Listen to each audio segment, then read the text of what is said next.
Et tous les jeudis, c'est jour de débrief dans Smart Tech. Aujourd'hui, pour décrypter toutes ces actualités qui nous agitent, j'ai convié en plateau Mikim Chikli, directrice générale de Weborama. Bonjour Mikim. Bonjour. Et bonne année. Bienvenue de retour sur le plateau de Smart Tech en 2023. Et Alain Staron, cofondateur et président d'Artifil, fidèle Alain, disrupteur. Bonjour Alain. Donc on va débattre ensemble des grandes actualités, mais la première qui nous intéresse aujourd'hui, c'est cette belle levée de fonds dans la cyber française. Et pour l'occasion, j'ai invité le cofondateur de cette entreprise, Jean Lamouret. Bonjour, merci beaucoup d'être avec nous. Vous êtes le président fondateur d'Egeri, donc un spécialiste dans l'analyse et le pilotage du risque cyber. Votre idée, si j'ai bien compris, résumée, mais vous allez davantage nous l'expliquer, c'est de rendre visible le coût financier de ce risque cyber auprès de ces dirigeants. Est-ce que la menace déjà vous semble invisible et est-ce que ces coûts aujourd'hui sont des coûts cachés ? Les coûts sont cachés dans la mesure où souvent ils sont mal exprimés et mal présentés aux dirigeants. Ils ne sont pas réellement cachés. Après, la menace, elle est perceptible par l'écosystème cyber, par les spécialistes de la cyber, mais elle est mal appréciée souvent par les entreprises et par leurs dirigeants. Du coup, ce que propose notre plateforme... Il se concrétise comment ce décalage ? Parce qu'on les voit aux actualités, ces menaces cyber, elles existent partout aujourd'hui. On les voit, je pense qu'on n'en parle pas encore assez. Ouais. Et on ne parle peut-être pas suffisamment aussi de l'impact financier que ça peut procurer sur l'entreprise. Et donc, nous, notre travail, c'est de transformer quelque part cette menace qui est technique, qui est une menace cyber, en un impact financier pour l'entreprise pour qu'on puisse en faire un vrai sujet de board ou de comité de direction et qu'on puisse arbitrer correctement quelque part les mesures de protection à mettre en œuvre au regard des risques qui pèsent sur les entreprises. Donc ça, c'est un outil qui va beaucoup plaire aux responsables de la cybersécurité en entreprise, parce que ça va leur donner des arguments. Alors, en fait, comment vous... C'est une cartographie, c'est ça, du risque cyber ? Oui, c'est ça. Donc, c'est une plateforme. Qu'est-ce qui est pris en compte ? Qu'est-ce qu'on prend en compte ? On essaie de prendre l'ensemble des éléments constitutifs du risque cyber. Donc, le risque cyber, il est constitué de composants techniques. Si je vais prendre un exemple, ce sera plus concret. Ouais. Si on prend une chaîne de fabrication automobile, par exemple, on se prend cet exemple-là, l'objectif, c'est fabriquer des voitures et délivrer des voitures. Si jamais la chaîne de fabrication ne fonctionne plus, soit elle peut tomber en panne, soit elle peut être sujette à une attaque cyber qui crée une interruption de service. Et donc, ça aura un impact sur la délivrance de ces voitures. Et donc, ça va avoir un coût pour l'entreprise qui est bien mesurable par le chef d'entreprise. Donc, il a du mal à essayer à mesurer, lui, de son côté, la pertinence de cette menace, la réalité de cette menace. Et donc, c'est ce que va faire notre plateforme. Elle va prendre tous les ingrédients de ce système-là, tous les éléments de la menace, de vulnérabilité, et elle agence tout ça dans un système d'équations et d'algorithmes, et elle va lui présenter la réalité de cette menace, et aussi lui proposer, parce qu'à un moment, il faut proposer des solutions, les meilleures mesures de sécurité à mettre en œuvre au regard quelque part de ce risque. Et tout type de menace est pris en compte ? Pas uniquement des menaces de type ransomware, parce qu'aujourd'hui c'est vraiment ça un peu qui fait l'infospectacle sur la cybersécurité, mais c'est pas forcément le risque le plus fréquent. Non. Ransomware, d'abord, c'est un risque maintenant macroscopique qu'on mesure, mais en fait, c'est toutes les menaces. Les menaces, ça peut être l'exploitation d'une vulnérabilité très technique pour prendre possession d'un système et voler un code source, par exemple. Oui. Ça peut être aussi faire du renseignement. Donc voilà, c'est toutes les techniques d'attaque qui permettent soit de créer une fuite de données, soit un prépositionnement aussi, puisqu'on parle beaucoup de géopolitique actuellement, malheureusement, avec l'actualité qu'on a en Ukraine et en Russie. Donc c'est du prépositionnement en cas de cyberattaque, par exemple, pour qu'une armée puisse, par exemple, démobiliser une armée adverse. Et donc il y a un algorithme, si j'ai bien compris, qui va à la fois se nourrir des données de l'entreprise, mais aussi de données externes. Oui.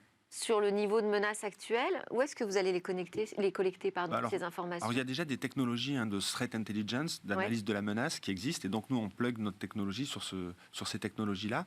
Et donc, si la menace, typiquement, un groupe de cyberattaquants est beaucoup plus actif ou crée un ransomware particulier, cette menace est détectée dans ces technologies de threat intelligence, et on intègre cette information dans notre système décisionnel, et ça fait remonter, comme la menace augmente, ça fait remonter la probabilité d'occurrence du risque. Et là, vous adressez des très grandes entreprises, j'imagine. Oui, alors c'est plutôt effectivement des grandes entreprises qui se posent la question, qui ont besoin de rationaliser. Mais qui sont déjà super bien protégées, qui sont déjà très sollicitées par tout l'écosystème cyber. Oui, mais c'est un petit peu le problème, en réalité, si on s'arrête 2 minutes sur ces problématiques-là, c'est qu'ils ont empilé des briques technologiques depuis des années, sans jamais réellement se poser la question, est-ce que c'est efficace ? Et nous, ce qu'on propose, c'est le système inverse. C'est avant d'empiler des briques technologiques, on va regarder où est-ce qu'il y a vraiment des failles de sécurité, où est-ce qu'il y a vraiment des problèmes, et on va essayer de proportionner quelque part la ligne de défense au risque encouru, tout en étant capable de dire, voilà, ça peut me coûter tant, ça peut réduire ce risque de temps, et donc on propose un vrai retour sur investissement, et on est capable de le mesurer très précisément. Pour venir à votre question, Oui. c'est principalement effectivement des grands comptes qu'on adresse parce qu'ils ont le niveau de maturité actuellement pour justement essayer de rationaliser leurs coûts, baisser leurs coûts cyber ou du moins les rendre plus efficaces. Alors, c'est la question que j'avais posée. Est-ce que ça fait baisser les coûts des budgets de la cybersécurité dans l'entreprise, ou est-ce qu'au contraire, ça les augmente parce qu'on a une vision beaucoup plus réaliste de la menace qui est importante? Je pense que, enfin, c'est pas moi qui le dis, hein, c'est l'ancien directeur général de l'ANSSI, Guillaume Poupard, qui dit que voilà, il faut environ 10% du budget de la DSI pour adresser la problématique de la cybersécurité, et ces budgets, ils sont actuellement pas alloués. Donc il y a un vrai besoin de toute façon d'investir davantage dans la cybersécurité. Donc 10% du budget consacré à l'informatique, on va dire, au système d'information de l'entreprise, doit être alloué aujourd'hui à la cybersécurité. C'est la moitié. Et dans les grandes entreprises, on en est loin. Et dans les grandes entreprises, on en est assez loin. Ah Bon, oui. c'est disparate en termes de secteurs d'activité. Il y a des secteurs d'activité comme le secteur bancaire qui sont déjà correctement matures. Et puis il y a le secteur industriel qui a pris un petit peu de retard parce que il est digitalisé depuis un peu moins longtemps. Alors, on a beaucoup de débats ici sur ce plateau sur la question de l'assurance du risque cyber. Ça peut être un outil très intéressant pour les assureurs aussi, ça. Absolument. Les assureurs font face à deux difficultés actuellement. C'est le risque systémique. Justement, le ransomware, il se propage partout. Du coup, ça leur coûte très cher et ils ont du mal à assurer tous leurs clients. Et l'autre difficulté qu'ils ont, c'est mesurer le risque qu'ils prennent à assurer un client. Parce que autant quand j'assure contre l'incendie, je sais à peu près si c'est inflammable ou pas, qu'est-ce que je peux faire en termes d'incendie. Mais par contre, le système d'information d'un client à l'autre est complètement différent. Et du coup, l'assurance a du mal à mesurer la posture du risque de ses clients. Nous, on inverse le problème. Nous, on dit à nos clients, mesurez votre propre posture, réduisez le risque par vous-même, ça vous coûte moins cher et vous le maîtrisez mieux. Et puis ce qui reste, ce qu'on n'arrive plus à compresser, le risque résiduel, vous pouvez le transférer à votre assurance en lui présentant une posture claire du risque pour que vous puissiez avoir une prime d'assurance adaptée à vos besoins. Mais alors moi, je me faisais la réflexion aussi, pourquoi pas dans l'autre sens, pourquoi pas vendre votre technologie aux assureurs qui, elles, iraient auditer avec les entreprises et mesureraient la pertinence ou non de les couvrir. Alors évidemment, c'est des partenariats qu'on va mener grâce à cette levée de fonds, mais la posture de risque cyber, la mesure de son exposition, ça prend un certain temps quand même. Ouais. Donc, c'est d'ailleurs à ça qu'est confronté le marché de l'assurance, c'est qu'un audit ne suffit pas à mesurer précisément l'exposition de ses clients. Et ça serait un audit qui serait trop coûteux. Donc, il vaut mieux transférer quelque part ce travail-là à l'assuré pour que lui déjà mesure son risque, en prenne possession, soit responsable. Et décide là où il faut couvrir. D'accord. Alors donc, c'est intéressant quand même ces histoires d'assurance, parce que les 30 millions d'euros, donc déjà félicitations que vous venez de lever, vous l'avez levé, cette collecte auprès d'investisseurs dans la cybersécurité, mais aussi de l'assurance. Oui, c'était ce qu'on souhaitait faire. Hein. Donc on avait déjà fait une première levée de fonds en 2019 de 4 millions d'euros auprès de Tikeo Capital, qui nous a suivis sur ce nouveau tour de table. Et puis on a continué à travailler avec des investisseurs dans le domaine de la cybersécurité, comme la Caisse des dépôts en France. On souhaite, avec ces 30 millions, accélérer sur l'Europe. Donc on avait besoin aussi, par exemplarité, d'avoir un actionnaire qui soit européen. Et on est très heureux d'avoir Tin Capital, qui est un investisseur dans la cybersécurité, qui est hollandais. Parce que l'idée, c'est, avec ces 30 millions d'euros, c'est le déploiement en Europe ? Oui, c'est ça, c'est du déploiement en Europe. D'accord. Voilà. Et puis, donc on est... le dernier fonds d'investissement qui nous a rejoint, le quatrième, c'est Open CNP, donc de CNP donc Assurance, l'assureur. Bon. Donc tout ça, on va voir comment ça va permettre, parce qu'on est en plein questionnement aujourd'hui sur l'assurance cyber, mais aussi sur la consolidation de l'écosystème cyber en France. On n'est pas un peu trop éparpillé là aujourd'hui sur le marché ? Peut-être. Mais Vous avez une politique d'acquisition ?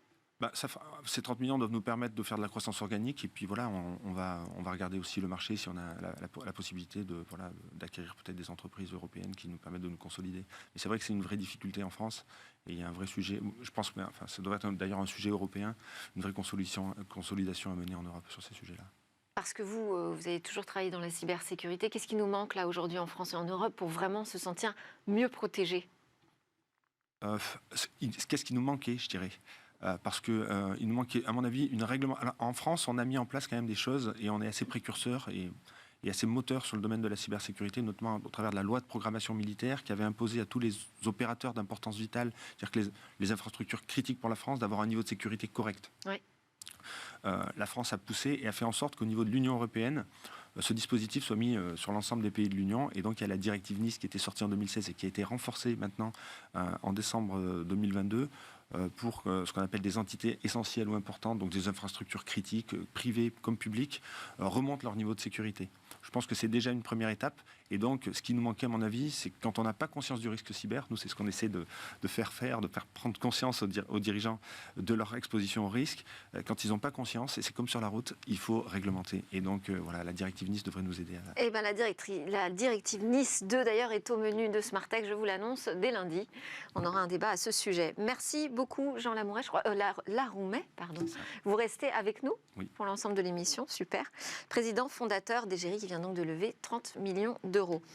Alain Staron, Mickey Mchikli, c'est parti pour le débrief.